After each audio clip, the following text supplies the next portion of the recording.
Hello everyone, welcome to Sandy Talks Canada. So today we have a very special guest with us, Dr. Singh. Dr. Singh has a PhD in neuroscience. So if you're someone who's looking to do PhD abroad for free, this video is for you.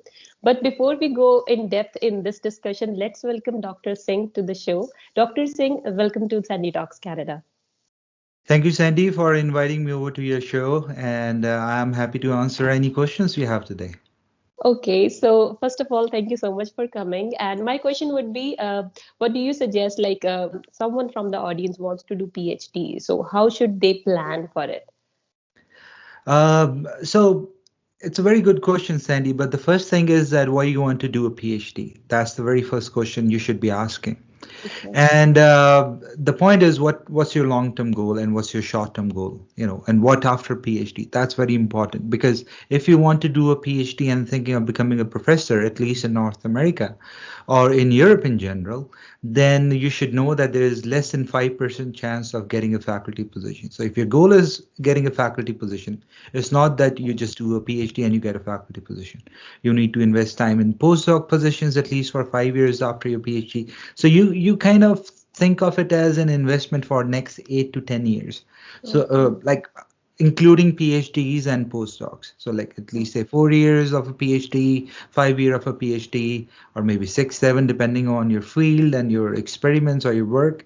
And then a postdoc position, like say 3 years, 4 years, 5 years, sometimes 7 years. So again, it's long-term investment for faculty position. But if you're clear that you want to go into industry, PhD also add on to the value when you go to the industry as well. Okay. So if you want to go to the industry, prepare yourself for industry. Just don't sit on the bench when you're doing your PhD. Don't be lethargic and just do simple, easy things. So it's not that you just get a PhD. So you need to gain a range of skill sets Yeah. to go into industry. And again, it doesn't mean that you don't need skill set to stay in academia, but you need a range of skill set to be in industry. So once you are decided what your long-term, short-term goal is, and then you should go further with the whole process. Okay. So let's suppose my goal is clear, my vision is clear. I want to do PhD and want to become a professor. So how should I approach? What is the prerequisites and requirements? How should we start? So, Sandy, the very first requirement is that you are applying for a research position. So, PhD is not, an undergrad coursework. It's not like you're doing a BSc or an MSc. You go there, you take 5 courses every semester. At the end of the day, you give an exam and you Yeah. clear it. So it's not a structured program. Like there are kind of structured program within the PhD itself, but mostly it's very research intensive. And so what's important to know over here is that before you apply for a PhD program, identify your field of research. And the identification of your field of research should be based on a range of research experience that you will gain in your undergrad or your master's program. Yeah. It's not like you just do one thing, say, for example, if you're from biology field and you say do some cell culture kind of stuff, you say, oh, I love cell culture and I want to do something with cancer biology, and that's it. But that's not the only thing that's going on in the world. So there is a whole range. So maybe you're not meant for that kind of research. So you need to know what are the possibilities around, and then the next step is once you identify those possibilities with the range of research experience, and then you start applying for those positions. Okay. The way to apply for those positions is that, at least in Canada and Europe and Australia, New Zealand, if you want to apply from India or somewhere else, it's slightly different than you apply in US because over there in the other countries you need IELTS, TOEFL, or Yeah. any English language examination. At least that's a very basic requirement. However, in US it's GRE based, and so like most of the universities they require your GRE score when you apply for a grad school, and even for master's courses as well in US. Okay. And, so now the question is that when you apply for, say, in my case, I applied in Canada, right? Yeah. I Okay. also applied in Europe. I had fellowships for my PhD from some of the good universities in England, and but I moved to Canada for some other reasons. Anyhow, so if you are in applying for a PhD position, then the first step is to send an email to the professor in Okay. whose research you are interested in. Say Okay. I actually started with engineering, my Okay. undergrad and my master's, and the PhD I was working on in India was all on communication systems. But then later on, I moved to neuroscience, right? And Yeah. to come into neuroscience again, I had to work and I have to volunteer back in India. I will go to the labs at Punjab University and work with some professors. I published a paper, kind of established myself in the field, and then I started applying for my position abroad for my PhD. So what you do is you identify people in your field that, okay, if I want to say, in my case, I want to study learning and memory, so I will find people who do learning and memory. Or say I want to study Alzheimer's disease, so I will figure out people who are doing learning, memory, Alzheimer's disease, and have some computational background as well. So once you identify those professors, you send them an email, say, okay, I'm interested in that. In parallel to that, you have to look at the school requirements because the professor might say yes to you, but if your academic credentials don't meet the requirement of the school, which I mean the university, then you cannot apply for a grad program Yeah. there. So you have to see whether they want 80% in your undergrad or master's or they want 90%. So sometimes they have a GPA system, so they say 3.25 out of or 3.3 out of 4, and you have to do all those conversions and make sure you meet the requirements. So those are admission requirements.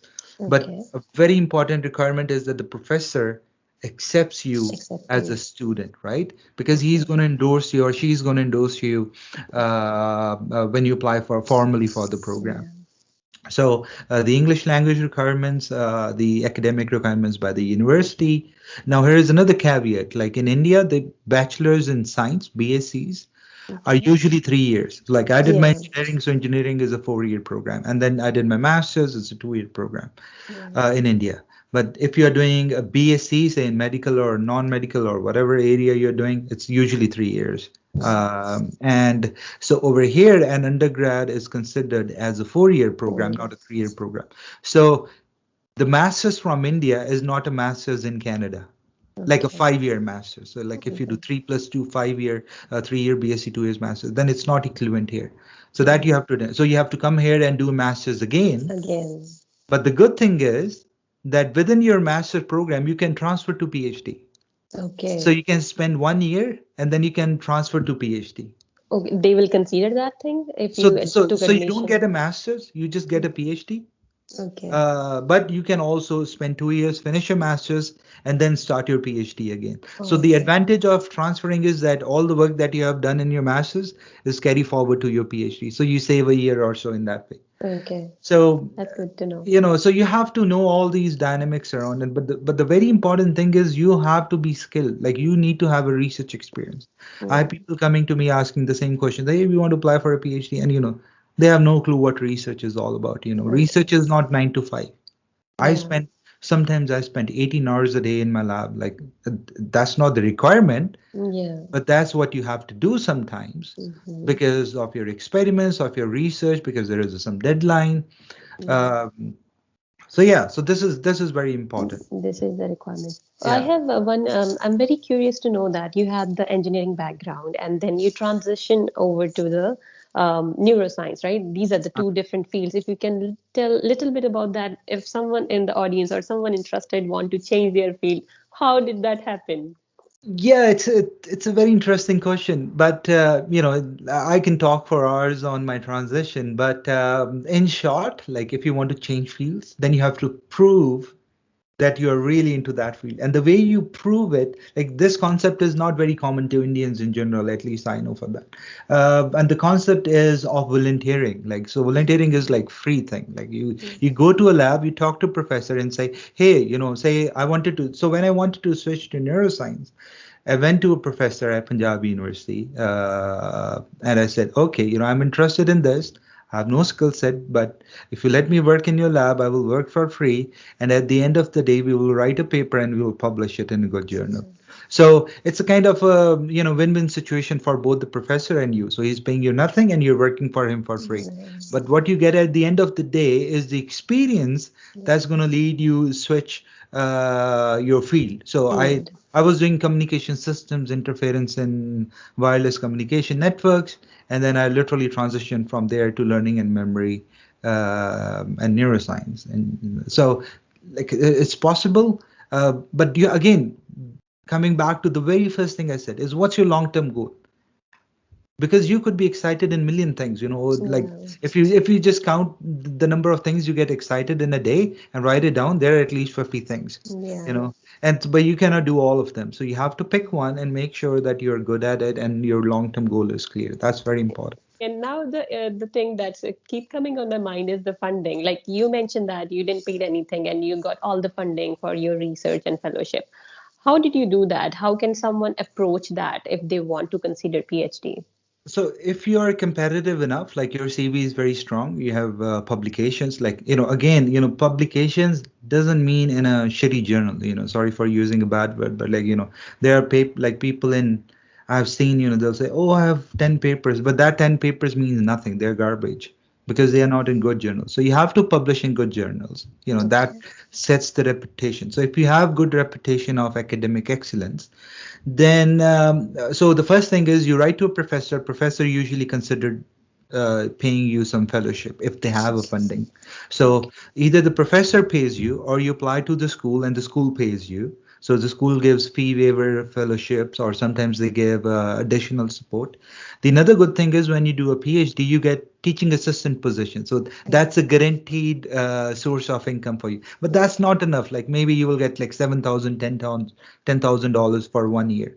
And another thing to consider here is that this, or at least in Canada, it's a trimester system. So there are Okay. 3 semesters in one Semesters. year, not two. So you may be getting paid for 2 semesters, and the third semester you will get nothing.